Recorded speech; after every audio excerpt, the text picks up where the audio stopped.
할렐루야, 복되고 거룩한 주일입니다.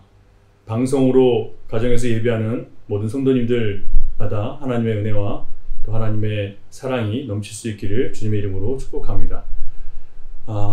함께 예배하지 못하지만 이런 시간들을 통해서 더 주님의 은혜를 깊이 깨달아 알고 주님과 영적으로 깊이 사귈 수 있는 그런 거룩한 기회가 될 수 있기를 다시 한번 주님의 이름으로 축복합니다. 함께 기도하며 주님 앞에 나아가겠습니다. 기도하시겠습니다. 너희를 향한 나의 생각을 내가 아나니 평안이요 재앙이 아니니라. 너희에게 미래와 희망을 주는 것이니라. 아멘. 하나님 감사합니다. 여러가지 삶의 고난과 어려움 가운데서 여전히 우리를 향한 긍휼을 잊지 아니하시고 하나님의 선한 뜻을 우리에게 가르쳐 주시며 인도하시는 주님을 찬양하고 경배합니다. 주님은 결코 약속하신 것을 중간에 포기하시거나 바꾸시지 않음을 믿습니다. 우리가 이런 상황들을 통해서 또 어려운 시간들을 통해서 우리가 가진 믿음이 진짜인지 아닌지 드러내실 때 하나님 앞에 진정한 신앙이 드러날 수 있는 거룩한 기회가 될 수 있도록 하나님 도와주시옵소서. 이 시간 온 마음을 다해 주님 앞에 예배하기를 원합니다. 예배하는 모든 성도들의 마음을 주님께서 만져주시고 주님의 위로와 또 주님의 소망과 또 하나님께서 주신 더 좋은 평안이 우리 모두에게 임할 수 있도록 하나님 이 시간 우리를 다스려 주시옵소서. 믿사오며 예수님 이름으로 기원합니다. 아멘. 우리 다 함께 기쁨으로 찬양하겠습니다.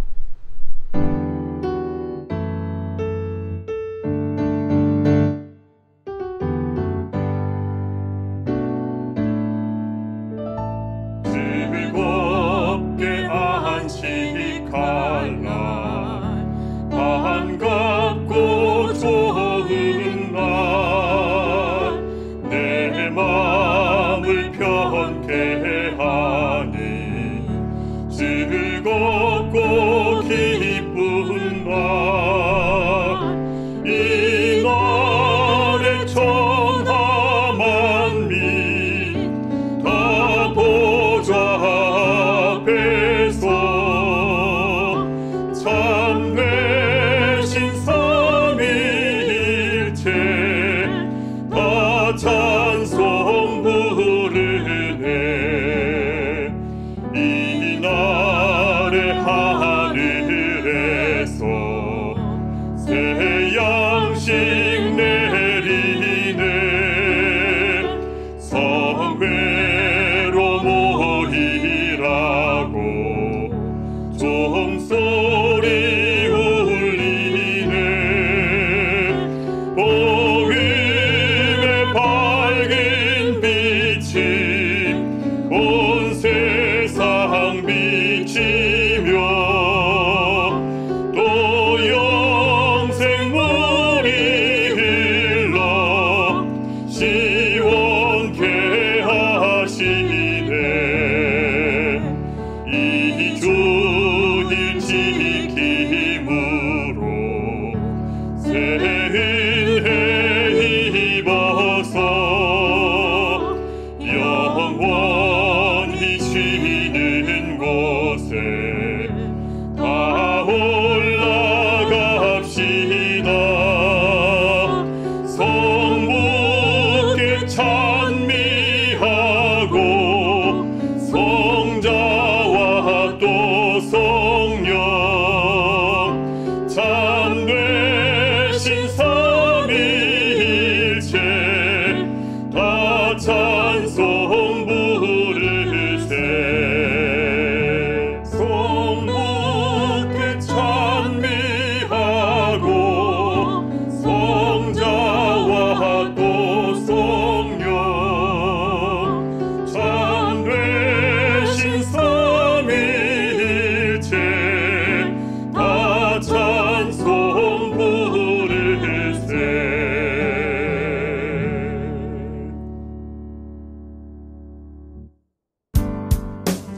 찬양의 제사드리며 함께 힘차게 찬양합니다. 찬양의 제사드리며 성소로 들어갑니다. 찬양의 제사드리며 성소로 들어갑니다.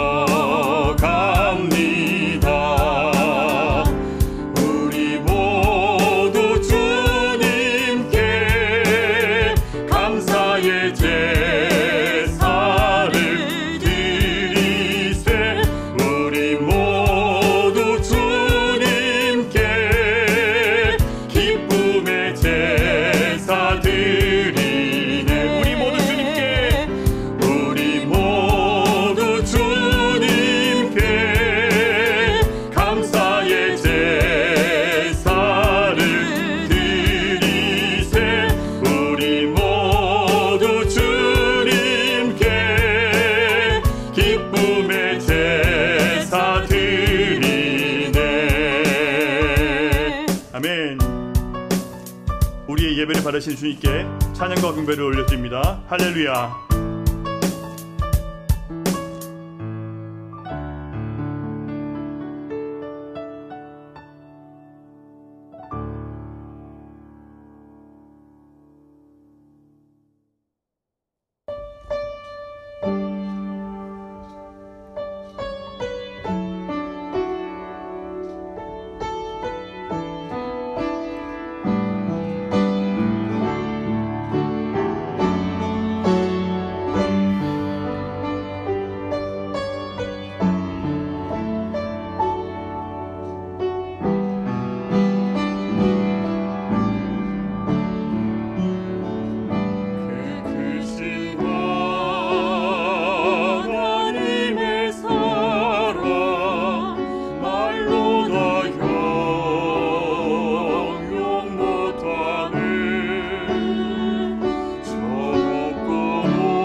이 시간 함께 찬양하기를 원합니다. 의심하는 마음, 또 두려워하는 마음 다 내려놓고 나를 붙잡고 나를 사랑하시는 주님, 끝까지 나를 포기하지 아니하시는 주님을 바라보기를 원합니다. 이 시간 내 눈을 들어 주님 바라보게 해 주시옵소서. 마음에 소원을 담고 주님의 음성을 기다립니다. 마음에 소원을 담고 함께 찬양하기를 원합니다.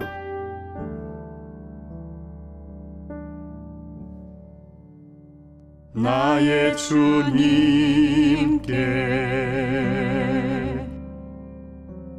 찬양 드리며 그 크신 사랑 주 임재 감사해. 어두움 속에 찾아오셔서 주님의 영광 보게 하시네. 의심하는 나를 손 내밀어 잡아주시네. 두려운 맘 내려놓고 주 바라봅니다.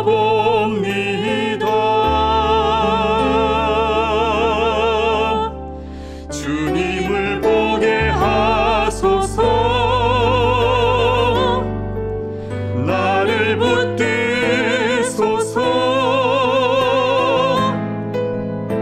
내 뜻과 내 생각 내려놓고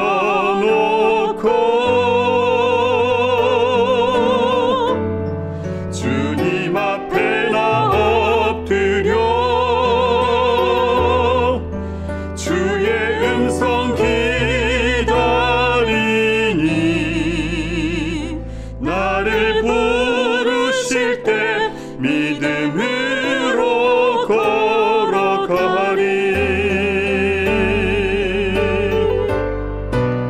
의심하는 나를 손 내밀어 잡아주시네. 찬양합니다. 의심하는 나를 손 내밀어 잡아주시네. 두려운 맘 내려놓고 주 바라봅니다.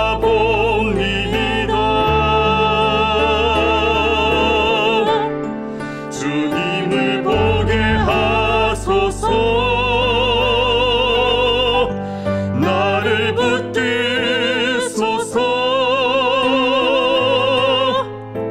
내 뜻과 내 생각 내려놓고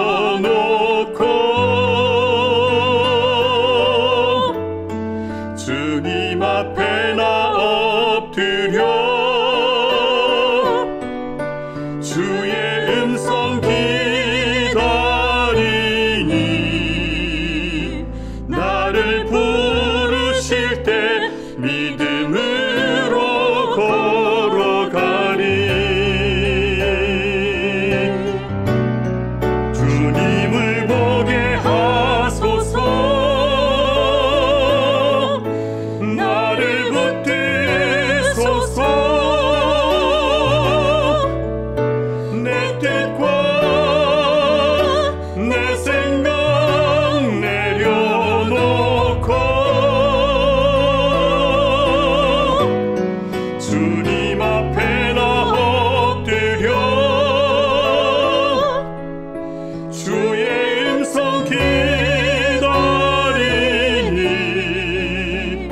나를 부르실 때 믿음으로 걸어가리.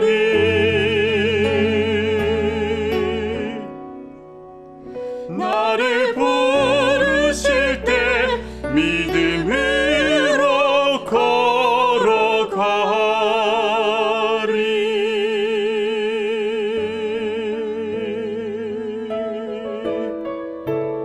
주님의 음성을 기다립니다. 주님 앞에 나아갑니다. 주님 우리의 손을 잡아 주시옵소서. 아멘. 아멘.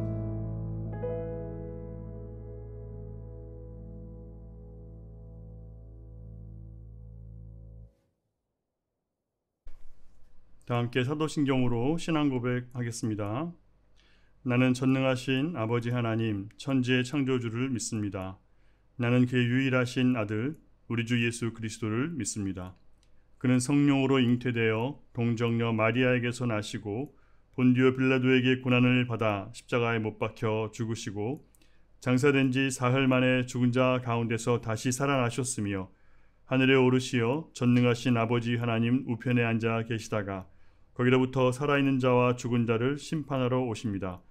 나는 성령을 믿으며 거룩한 공교회와 성도의 교제와 죄를 용서받는 것과 몸의 부활과 영생을 믿습니다.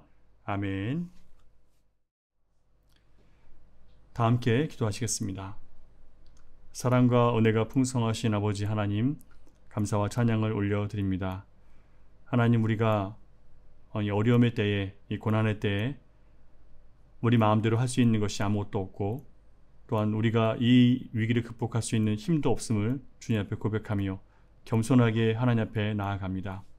하나님, 우리의 약함을 아시는 주님께서 우리에게 강함이 되어주시고 우리의 연약함을 아시는 주님께서 우리에게 지혜가 되어주셔서 이 위기의 상황을 주님의 은혜 안에서 또 말씀 안에서 잘 극복해낼 수 있도록 하나님 도와주시옵소서. 무엇보다 각 가정마다 하나님의 위로가 있게 하여 주시고 이런 어려운 상황들을 통해서 우리가 겸손히 하나님을 바라볼 수 있도록 인도해 주시며 주님의 은혜와 주님의 사랑을 더욱더 깊이 깨달을 수 있는 귀한 시간이 될 수 있도록 하나님 도와주시옵소서. 하나님, 여러 가지 가정의 어려운 가운데 있는 분들이 계십니다. 한 분 한 분 주님께서 찾아가 만나 주시고 그들이 주님 앞에 엎드려 기도할 때마다 응답해 주시는 하나님, 소망을 주시는 하나님, 붙잡아 일으켜 주시는 하나님을 만날 수 있도록 하나님 친히 역사해 주시옵소서. 앞으로 어떻게 살아야 될지 갈 길이 보이지 않고 막막한 분들이 계십니다. 하나님, 우리의 길 대신 주님께서 소망이 되어 주시고 길을 열어 주시고 하나님께서 준비하신 길이 있음을 믿음으로 선포하며 잘 이겨낼 수 있는 믿음의 사람들 될 수 있도록 또한 도와주시옵소서. 여러 가지 몸의 질병과 연약함 가운데 고통당하시는 분들이 계십니다. 하나님, 불쌍히 여겨 주시옵소서. 주님의 피 묻은 손으로 안수하여 주시고 일으켜 주셔서 고난 가운데서 더욱 주님을 사모하게 하시며 우리를 만나주시고 또 치유하시는 주님을 경험할 수 있는 귀한 기회가 될 수 있도록 하나님 도와주시옵소서. 하나님, 이 여러 가지 어려움을 극복하기 위해서 나라와 또 각 정부와 여러 가지 기관들이 함께 최선을 다해서 노력하고 있습니다. 그러나 그 모든 노력 위에 주님의 돌보심이 없이는 아무것도 할 수 없음을 저희들 인정합니다. 하나님, 우리를 불쌍히 여겨주시고 긍휼히 여겨주셔서 이 모든 어려움을 잘 극복하고 하나님 앞에 겸손히 행할 수 있는 귀한 교회와 또한 하나님의 사람들이 될 수 있도록 주여 역사해 주시옵소서. 하나님, 예배하는 하나님의 종들을 붙잡아 주시고 어떠한 상황 가운데 있든지 우리를 구원하신 우리 구주 예수 그리스도의 은혜와 하나님의 사랑을 기억하며 잘 극복하고 이겨나갈 수 있도록 하나님 도와주시옵소서. 오늘도 겸손히 주 앞에 나와 예배하는 모든 하나님의 종들을 주님께서 붙잡아 주시고 그 마음 깊은 곳에서부터 아버지 하나님의 위로의 음성이 들리게 하시고 세미하게 울려오는 하나님의 음성을 듣고 일어나 빛을 발할 수 있는 귀한 성도들 될 수 있도록 하나님 도와주시옵소서. 하나님, 우리가 함께 모이고 활동할 수는 없지만 서로가 서로를 위해서 기도하며 격려하며 주님의 아름다운 공동체를 더욱더 아름답게 세워갈 수 있도록 하나님 도와주시옵소서. 우리의 모든 것 되시는 주님을 찬양하며 우리 예배를 받으시는 주님께 모든 영광 올려드리며 예수님 이름으로 기도드렸습니다. 아멘. 교회 소식 알려드리겠습니다. 2월 26일부터 4월 11일까지는 사순절 기간입니다. 예수님의 생애와 고난과 부활의 의미를 깊이 묵상하고 주님과 더 친밀해지는 선한 기회가 될 수 있기를 바랍니다. 3월 31일까지 자가격리 기간입니다. 그때까지 모든 예배는 가정예배로 드려지게 됩니다. 모든 전염병 위기가 빨리 지나가고 다시 함께 모여 예배할 수 있도록 여러분 기도해 주시기를 부탁드립니다. 임시 재직회 4월 5일 주일에 임시재직회는 자가격리가 해제될 때까지 연기되는 것으로 그렇게 하겠습니다. 매주 수요일마다 재직 세미나를 하고 있는데요. 지금 방송으로 계속해서 진행되고 있습니다. 수요일 재직 세미나 페이스북 말씀으로만 해서 다운로드 받아서 공부하시도록 해주시면 좋겠습니다. 고난주간 특별 새벽 예배를 저희가 하려고 계획 중입니다. 4월 6일부터 10일까지 월요일부터 금요일까지 자가격리가 해제되지 않았을 때는 각 가정에서 6시에 방송으로 드리도록 하겠습니다. 마음으로 준비하시고 참여해 주시기를 다시 한번 부탁드리겠습니다. 오늘 하나님께서 우리에게 주시는 말씀은 구약성경 느헤미야 9장 1절부터 8절까지 말씀입니다. 구약성경 느헤미야 9장 1절부터 8절까지 말씀, 제가 가진 성경으로는 738면에 있습니다. 느헤미야 9장 1절부터 8절까지 말씀을 저와 한 절씩 교독하도록 하겠습니다. 그달 29날에 이스라엘 자손이 다 모여 금식하며 굵은 베옷을 입고 티끌을 무릅쓰며 모든 이방 사람들과 절교하고 서서 자기의 죄와 주상들의 허물을 자복하고 이날의 낮 4분의 1은 그 제자리에 서서 그들의 하나님 여호와의 율법책을 낭독하고 낮 4분의 1은 죄를 자복하며 그들의 하나님 여호와께 경배하는데 레위 사람 예수아와 바니와 감미엘과 스바냐와 분니와 세레비아와 바냐와 그나냐는 단에 올라서서 큰 소리로 그들의 하나님 여호와께 부르짖고 또 레위 사람 예수아와 감미엘과 바니와 하삽느야와 세레비아와 호다야와 스바냐와 부다히야는 이르기를 너희 무리는 마땅히 일어나 영원부터 영원까지 계신 너희 하나님 여호와를 송축할지어다. 주여 주의 영화로운 이름을 송축하올 것은 주의 이름이 존귀하여 모든 송축이나 찬양에서 뛰어남이니이다. 오직 주는 여호와이시라. 하늘과 하늘들의 하늘과 이럴 성신과 땅과 땅 위의 만물과 바다와 그 가운데 모든 것을 지으시고 다 보존하시오니 모든 천군이 주께 경배하나이다. 주는 하나님 여호와시라. 옛적에 아브람을 택하시고 갈대아 우르에서 인도하여 내시고 아브라함이라는 이름을 주시고 그의 마음이 주 앞에서 충성됨을 보시고 그와 더불어 언약을 세우사 가나안 족속과 헷 족속과 아모리 족속과 브리스 족속과 여부스 족속과 기르가스 족속의 땅을 그의 씨에게 주리라 하시더니 그 말씀대로 이루셨사오매 주는 의로우심이로소이다. 아멘. 여러분과 저는 그리스도인입니다. 그래서 지금 그리스도인으로서 하나님 앞에 예배를 드립니다. 그리스도인이기 때문에 예배하고 그리스도인으로 살아갈 힘을 얻기 위해서 예배를 드립니다. 그리스도인이라는 명칭은 그리스도를 따르는 사람이라는 그런 뜻입니다. 그 호칭은 정말 고귀하고 아름다운 것이지만 만일 우리가 그리스도인답게 살지 않는다면 하나님의 영광을 가리고 수치스럽고 냄새나는 이름이 되어버리고 맙니다. 그래서 우리는 그리스도인이 어떻게 살아야 되는지를 성경을 통해서 배우고 마음에 품고 그렇게 살아내야 합니다. 성경은 그리스도인이 어떤 삶을 살아야 되는지 분명하게 가르쳐주고 있습니다. 그 중에 베드로전서 2장 9절부터 10절 말씀 제가 찾아서 여러분과 함께 읽기를 원합니다. 그러나 너희는 택하신 족속이요 왕같은 제사장들이요 거룩한 나라요 그의 소유가 된 백성이니 이는 너희를 어두운 데서 불러내어 그의 기이한 빛에 들어가게 하신 이의 아름다운 덕을 선포하게 하려 하심이라. 너희가 전에는 백성이 아니더니 이제는 하나님의 백성이요 전에는 긍휼을 얻지 못하였더니 이제는 긍휼을 얻은 자니라. 아멘. 사도 베드로는 우리가 이 땅에서 그리스도께 속한 사람들답게 왕같은 제사장으로 거룩한 나라 곧 선지자의 삶 그리고 그의 소유된 백성 곧 성령께 붙잡힌 삶을 살아낼 때 우리를 어두운 데서 불러내신 하나님의 기이한 빛 곧 영생에 들어가게 하신 예수 그리스도의 덕을 선전한 것이라고 그렇게 가르쳐주고 있습니다. 그것이 저와 여러분에게 정해진 그리스도인의 삶입니다. 신자가 만일 신앙의 양심이 있다면 그는 자기 인생을 자기 뜻대로 계획하고 자기 마음 가는 대로 살 수가 없습니다. 그런데 우리는 그동안 과연 주님이 우리를 부르신 그 부르신 삶을 살아냈을까요?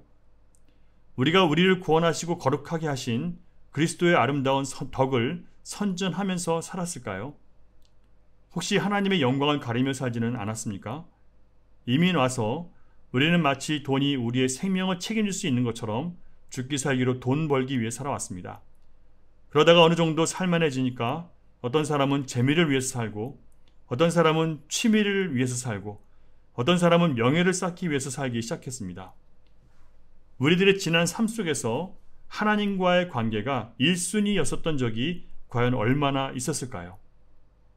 오늘 말씀을 기록한 느헤미야는 하나님께서 선택한 이스라엘이 하나님의 거룩한 백성의 삶과 제사장나라의 역할을 하지 못함으로 결국 바벨론에게 망한 다음 포로기에 살았던 그런 사람입니다. 그는 바벨론이 멸망당하고 페르시아 제국이 건설되었을 때 아닥사스다 왕 때에 왕이 마실 술을 준비하고 따르는 일을 맡았던 당시 높은 신하였습니다. 그는 하나님을 경외하는 사람이었고 예루살렘이 파괴된 것에 대해서 탄식했던 사람이었습니다. 느헤미야는 유대에 남아있는 자들의 형편이 어떤지를 알고 싶어서 형제들에게 부탁했습니다. 유대에서 그 형편이 어떠한지를 보고 돌아온 형제들이 알아본 결과 남아있는 유대인들은 큰 환난과 능욕을 받았으며 성은 허물어졌고 성문은 불탔다는 소식을 듣게 되었습니다. 느헤미야는 이 소식을 듣고 슬퍼하며 하나님 앞에 금식하며 기도하기 시작했습니다.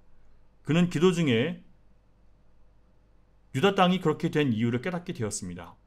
느헤미야 1장 6절 하반절부터 8절까지 말씀을 보겠습니다. 나와 내 아버지의 집이 주를 향하여 범죄하여 주를 향하여 크게 악을 행하여 주께서 주의 종 모세에게 명령하신 계명과 율례와 규례를 지키지 아니하였나이다. 옛적에 주께서 주의 종 모세에게 명령하여 이르시되 만일 너희가 범죄하면 내가 너희를 여러 나라 가운데 흩을 것이요. 느헤미야는 기도하는 가운데 하나님의 백성들이 하나님의 소유된 백성으로 거룩한 삶을 살지 않고 범죄했기 때문에 이렇게 사방으로 흩어졌다는 것을 깨닫게 된 것입니다.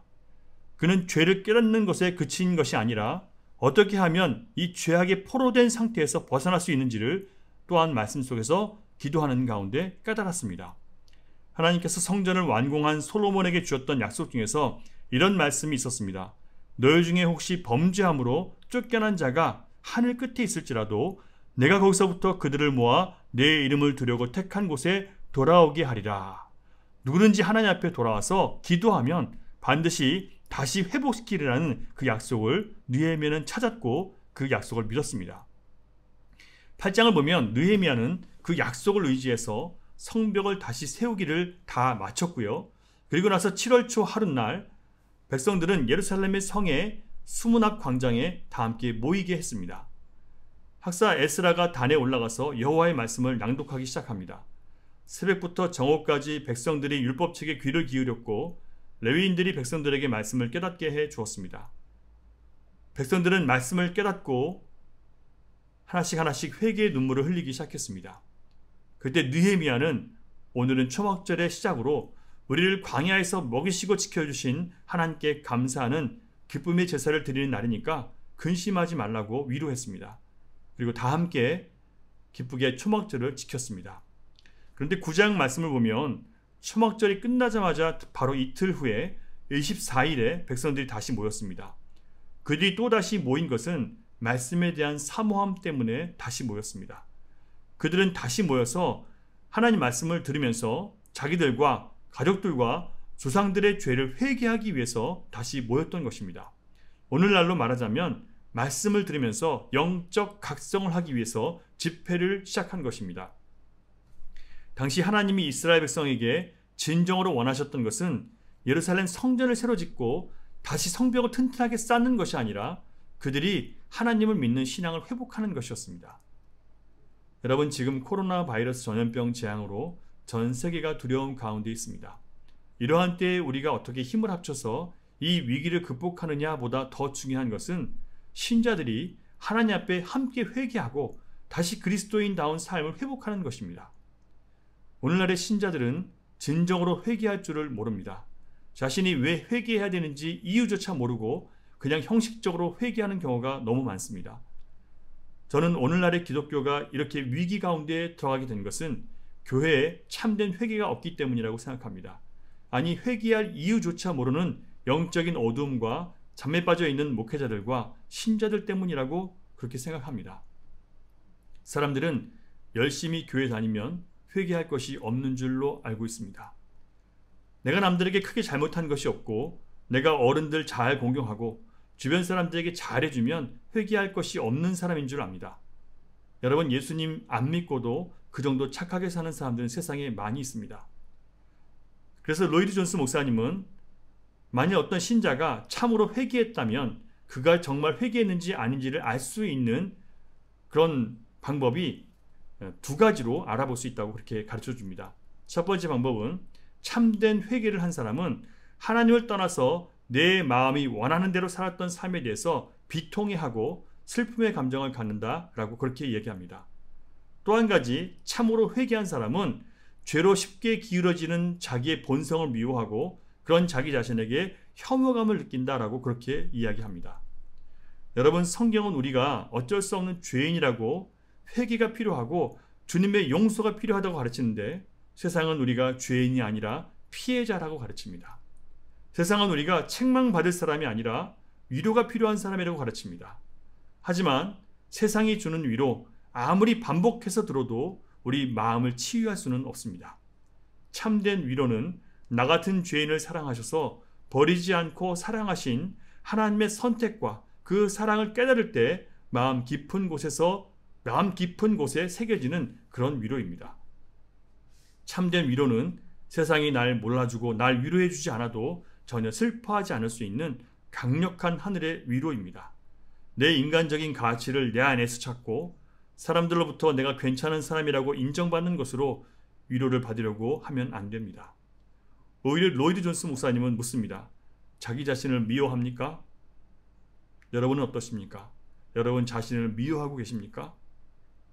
네, 저는 너무 쉽게 죄의 유혹에 무너지고 제 마음에 좋은 대로 살고 싶어하는 저의 육적인 본성을 증오합니다. 그래서 저는 하나님의 자비와 긍휼이 너무나 필요하고요. 주님의 은혜 안에서만 숨을 쉴 수 있습니다. 사랑하는 여러분, 신자는 항상 고난 가운데서 영적으로 깨어납니다. 신자는 환난과 박해 속에서 믿음이 견고해지고 성숙해집니다. 비록 우리는 우리의 죄와 허물 때문에 고난을 받지만 어떻게 그 고난 속에서 우리가 영적으로 깨어나서 성숙해질 수 있는지를 말씀을 통해서 배워나가야 합니다. 교회가 비난받고 하나님의 영광스러운 이름이 모욕을 받고 있는 이 시대 속에서 오늘 말씀을 통해서 우리가 다시 하나님의 영광을 회복할 수 있는 자녀들로 준비되면 좋겠습니다. 첫 번째로, 고난 속에서 우리가 영적으로 깨어나고 성숙해지려면 참된 회개를 해야 합니다. 참된 회개는 세상과 절교하고 하나님과 연합하는 것을 말합니다. 1절을 보면 이스라엘 자손들이 다 모여 금식하며 굵은 베옷을 입었고 티끌을 무릅썼다라고 기록되어 있습니다. 회개할 때 금식하는 행위의 의미는요, 먹고 마시는 것에 쉽게 유혹받는 우리의 마음과 눈을 닫고 더 하나님께 집중하겠다는 마음의 표현이고 헌신의 고백입니다. 또한 굵은 배를 입었다는 것은 그 행위는 하나님께서 내리신 재앙 앞에서 슬퍼하며 겸손한 자세를 나타내는 그런 행위입니다. 재앙 앞에서 니 탓 내 탓 싸우지 말고 하나님 앞에서 그것이 내 죄이며 우리의 죄이며 교회의 죄라는 것을 인정하고 엎드려서 오직 하나님의 긍휼과 자비를 구하는 것이 바로 참된 회개이고 그것이 바로 굵은 베옷을 입는 것입니다. 티끌을 뒤집어 쓰는 것은, 그 행위는 내 자신이 먼지와 같이 하찮은 존재라는 것을 인정하는, 자신을 낮추는 그런 표현입니다. 재앙 앞에서, 환난 앞에서 인간들끼리 서로 누가 더 잘났다고, 누가 더 못났다고 싸우고 따질 때가 아니라 우리의 교만이 이런 재앙과 환난을 가져왔다는 것을 인정하고 하나님께 함께 엎드려 굴복하는 것이 필요하다는 것을 우리에게 보여주는 장면입니다. 결론적으로 참된 회개는 첫째, 마음의 변화를 뜻합니다.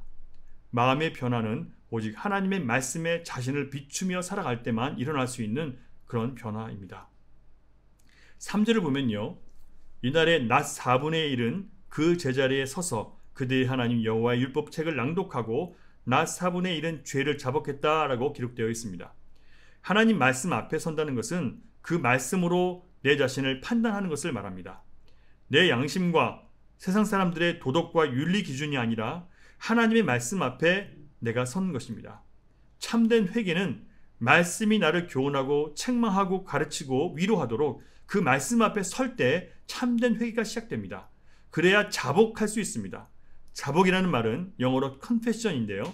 그것은 내가 내 자신의 죄를 고백한다는 것입니다. 그 고백은요, 나 혼자 한다는 것이 아니라 하나님 말씀을 듣다가 내 죄가 드러났을 때 하나님 앞에서뿐만 아니라 사람들 앞에서 내가 그런 죄를 범했다는 것을 공개적으로 인정하는 것을 말합니다.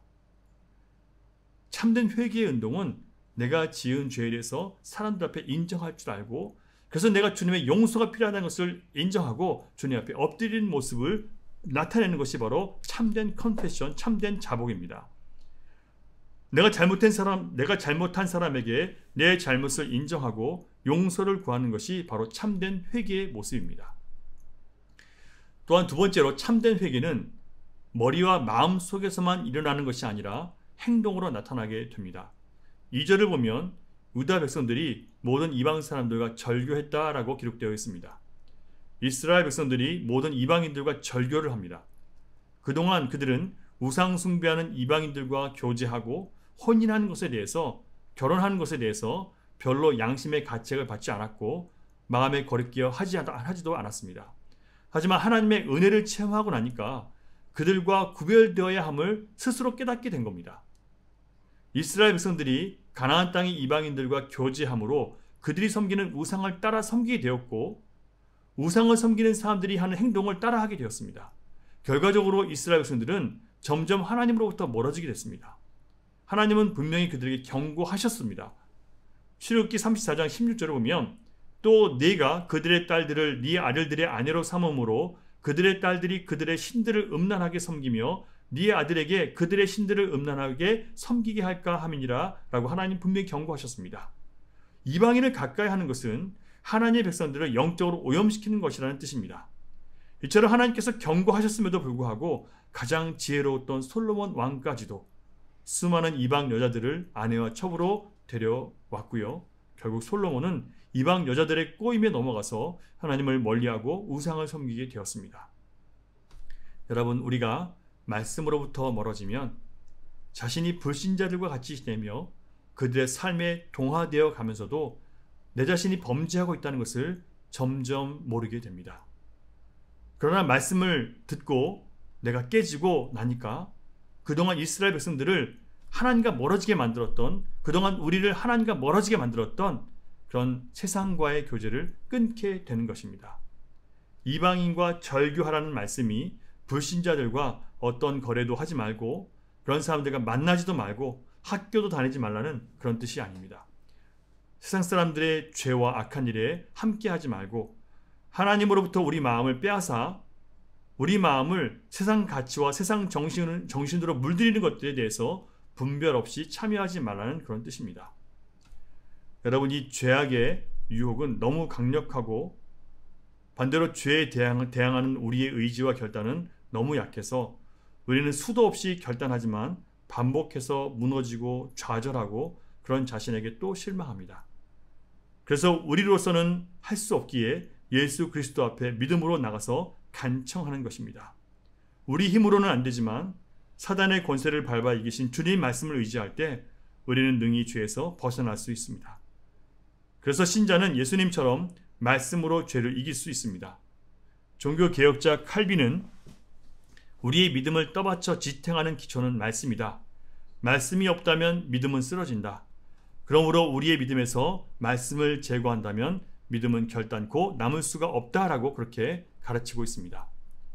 진리의 말씀을 기초로 해서 세워진 온전한 믿음은 우리로 하여금 점점 더 세상을 끊고 더 많은 상황 속에서 하나님을 선택하게 만듭니다. 여러분, 우리가 참으로 회개했다면 우리가 예수님을 따르기 위해서 해야 할 첫 번째 단계인 자기를 부인하는 것, 곧 내 안을 가득 채우고 있었던 나 자신과 그리고 우리 마음을 사로잡아서 주님으로부터 멀어지게 했던 것들과 절교하는 것입니다. 그리고 이제 비워진 마음, 그 겸손한 마음에 하나님 말씀으로 그 아들 예수 그리스도로 채워가는 것, 이것이 진짜 신자의 삶입니다. 이런 진짜 신자의 삶을 회복할 수 있기를 주님의 이름으로 축원합니다. 두 번째로 고난 속에서 영적으로 깨어나고 더욱 성숙해지려면 믿음의 고백이 담긴 찬양을 하나님께 드려야 합니다. 찬양은 하나님의 구원받은 백성들에게는 너무나도 자연스럽게 터져나오는 것이 바로 찬양입니다. 시편 115편 17절을 보면 죽은 자들은 여호와를 찬양하지 못하나니 적막한 데로 내려가는 자들은 아무도 찬양하지 못하리로다 라고 기록하고 있습니다. 죽었다는 것은요, 그리스도를 통한 영생을 얻지 못했다는 뜻입니다. 그들은 찬양을 하고 싶어도 찬양할 수가 없습니다. 구원의 감격이 없기 때문에 마음의 고백이 없고 찬양할 기쁨이 없기 때문입니다. 시편 147편 1절을 보면 할렐루야, 우리 하나님을 찬양하는 일이 선함이요 찬송하는 일이 아름답고 마땅하도다 라고 했습니다. 우리 하나님을 찬양하는 일은 선하다고 했습니다. 왜냐하면 하나님이 사람을 지으신 목적이 하나님이 어떤 분이신지를 우리가 알고 경험하고 또한 하나님이 행하신 일들을 우리가 찬양하는 것, 바로 그것이 하나님이 보내신 목적이기 때문에 그것이 선한 것입니다. 하나님께서 우리를 이 땅에 보내시고 믿음으로 구원하시기 때문에 우리는 찬양하는 것입니다. 하나님에 대한 바른 깨달음이 있어야 영혼에서 나오는 진정한 찬양을 드릴 수 있습니다. 레위 사람들은 찬양할 분명한 이유와 그 고백을 갖고 있어서 감격 속에서 크게 외칠 수 있었습니다. 그들은 하나님이 어떤 분이신지를 알았기 때문에 일어나서 찬양할 수밖에 없었습니다. 5절을 보면 레위인들은 백성들을 향해서 마땅히 일어나 찬양하라고 그렇게 선포했습니다.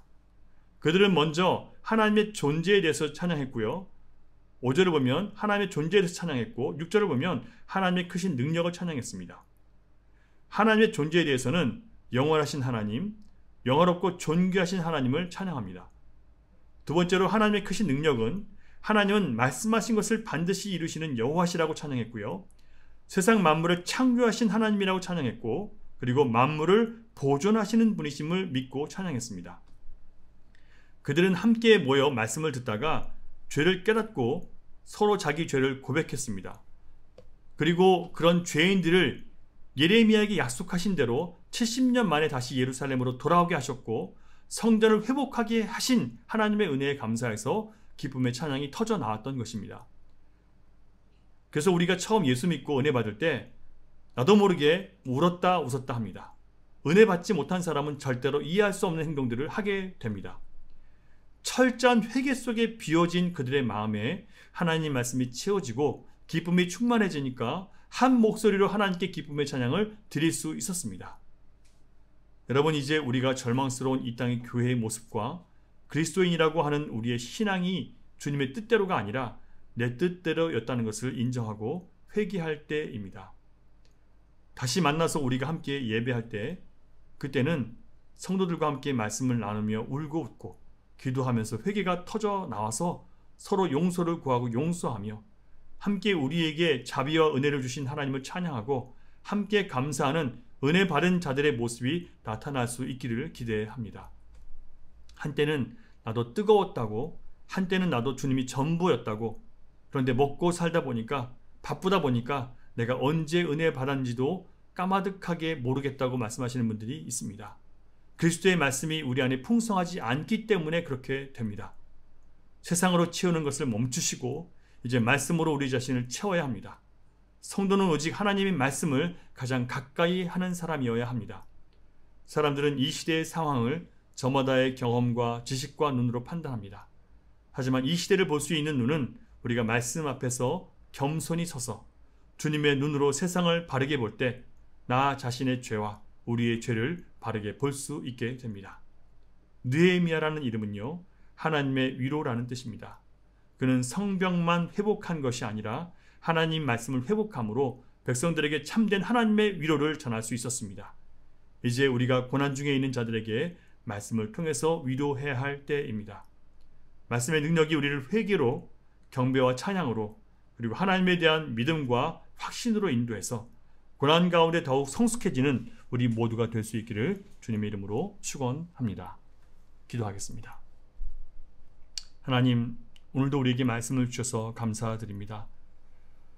이스라엘 백성들이 바벨론 포로로 끌려가서 그 고난 가운데 하나님 앞에 겸손함을 배우고 더 하나님을 예배하는 것을 배웠던 것처럼 이 재앙의 때, 이 고난의 때에 우리 마음 가운데 주님을 향한 마음이 커지게 하시고 우리가 영적으로 보지 못하고 깨닫지 못했음을 인정하고 다시 한번 하나님의 말씀으로 채워져서 영적으로 깨어나고 오히려 영적으로 성숙해지는 그런 거룩한 기회가 될 수 있도록 하나님 역사하시고 도와주시옵소서.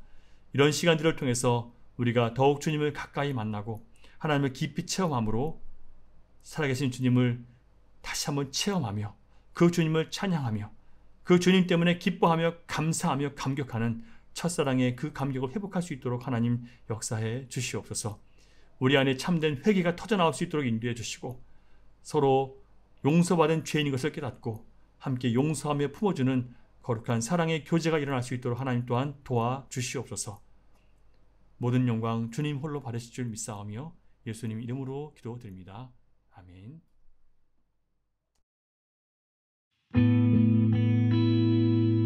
다 함께 하나님은 우리의 피난처가 되시며 결단의 찬양 올려드리겠습니다.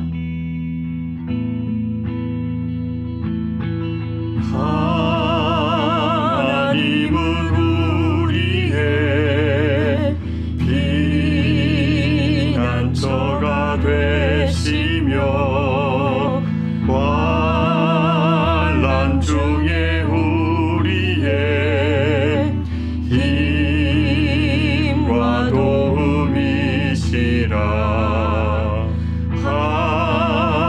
하나님은 우리의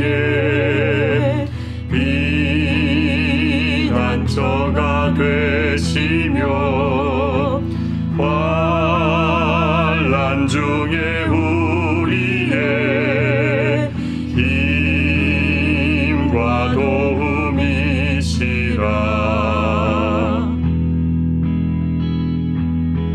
너희는 가만히 있어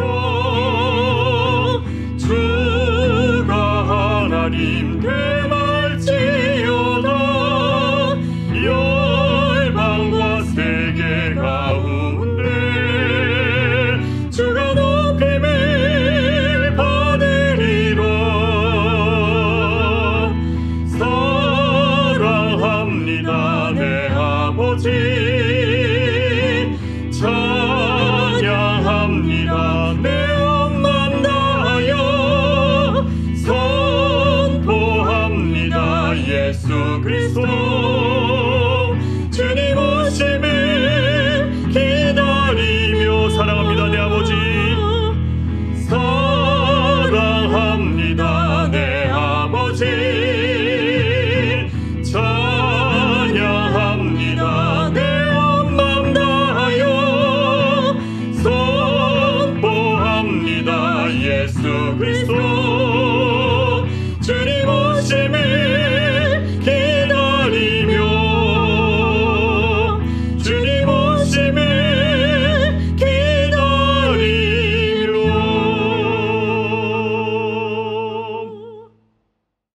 기도하겠습니다.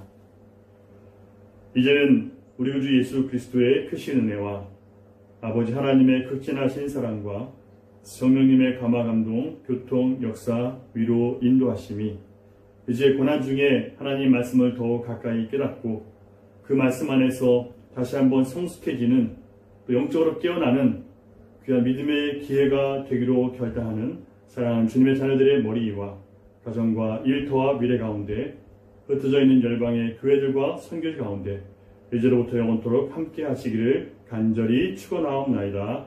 아멘. 이것으로 우리 예배는 마쳤습니다. 각자 가정에서 사랑하는 가족들과 또 아름다운 교제 나눌 수 있는 그런 시간을 가지시면 좋겠습니다. 한 주간 동안 여러분 믿음으로 승리하시고 주님께서 빨리 다시 예배할 수 있도록, 여러분 예배할 수 있는 기회를 주시도록 함께 기도하면 좋겠습니다. 감사합니다.